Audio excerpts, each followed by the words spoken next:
How are you feeling about the summer? It's been a busy summer.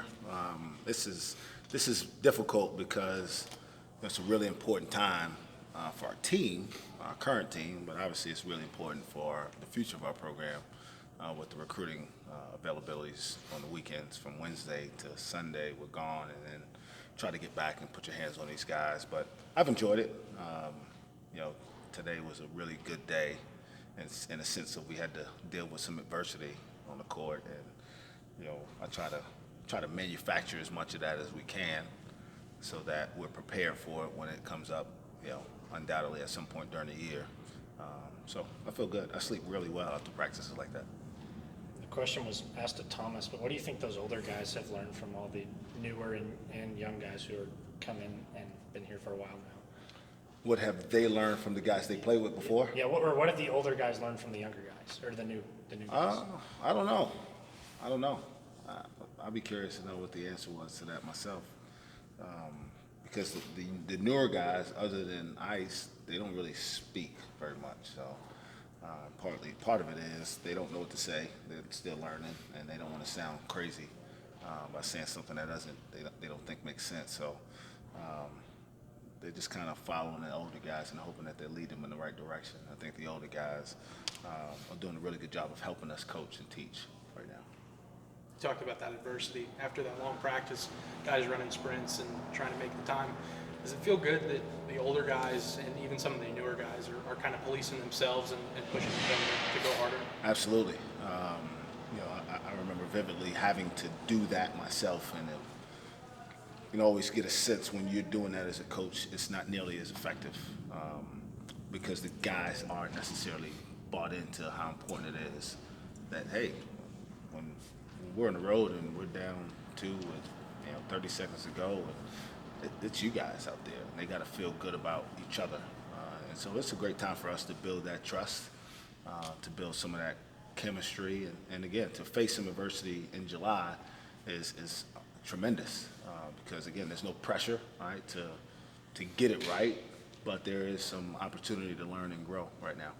Mike Cunningham, sorry, go ahead. Oh, thanks. Mike Cunningham mentioned how he didn't think he played man-to-man defense since his junior year of high school. How do you think he's adjusting to that?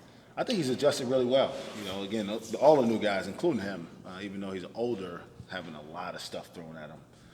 And I feel like we're going slow, but I'm sure they are overwhelmed by the pace of things. And so I understand because it's different. None of them have ever played at this pace and have been demanded to work this hard, this consistently. So I think he's doing well, picking up things and trying to at least use his experience to his advantage in terms of picking up things quickly and being able to, execute a little bit quicker than some of the freshmen have. I know when Kendall came in, it was similar. He had to get used to the speed. Is it similar teaching, Mike? Oh, yeah, very similar. Their games are different, but the process of learning is very similar. You got guys who they've been coached before, and they understand the sense of urgency and the pace that you have to work. They just don't know what to do, and so they can go fast and do things wrong all the time. The young guys, they don't go fast enough, and they still screw it up. So that's kind of the difference right now between a guy like him, who he understands when I say we're not going as hard, how to pick it up. The younger guys, I tell them they're not going hard. They think they're going hard, and it's not close to what we need them to be at in terms of the effort and consistency of focus. Contravious looks a whole lot different than the guy who visited here in the spring. How happy have you been with his progress? Extremely pleased. We talked to him almost ad nauseum about, this is what you wanted. And that's the beauty of this group. I've mentioned it before.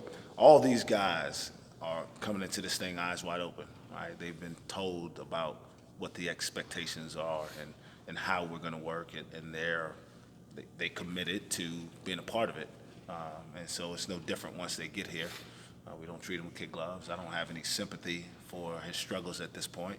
I love on him after practice. I'll go make sure he's okay in the locker room. But out there, I'm going to demand that he continues to try to make himself better. And he's done a really good job in the weight room and on the court, improving himself to this point. I think you said a month or so ago that Duncan came in here at 2% body fat. Is that what Yeah, probably the leanest. I don't know if you can get any leaner than that, actually. I mean, is that possible? It's probably not healthy to. I never even heard of that. You know, the lowest I ever heard was like 4. Yeah. But So is his process sort of been the opposite? yeah, very much so. You know, he lifts extra. Kent runs extra. You know, we try to get him to eat seconds and thirds, and we're very watchful of what Kent's putting on his plate at one time. So, but they both have taken it very well. They both understand that in order for them to help us and to be as good as they want to be, that's a part of their development that has to continue to come along in different ways. I know Thomas had mentioned how he came back early for summer workouts too. What are your thoughts on how the returning guys are maintaining the shape that they're in? Yeah, they've been phenomenal. Couldn't be more pleased with the progress that really I guess all 6. We got 6 guys who were here last year. Only 3 of them really played, but you know, Dre Reeves is in phenomenal shape, and so are Mike Weathers and Curtis for their time here.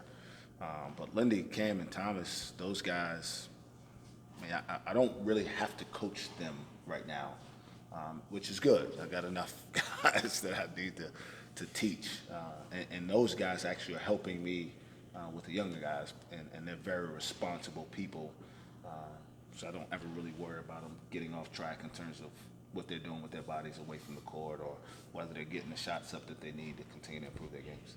Going back to Mike Cunningham, what are some things he's going to be able to bring to the team come November?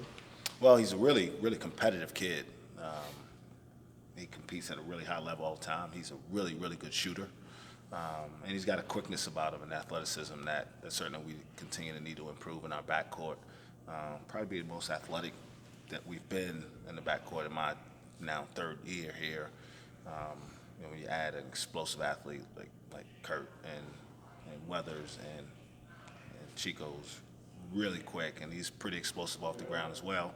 Just got to find a way to not let his quickness and speed become a detriment. It's got to always be an asset. So right now we get him to slow down a little bit more because, again, things are moving a little bit fast just because he's trying to pick up on things.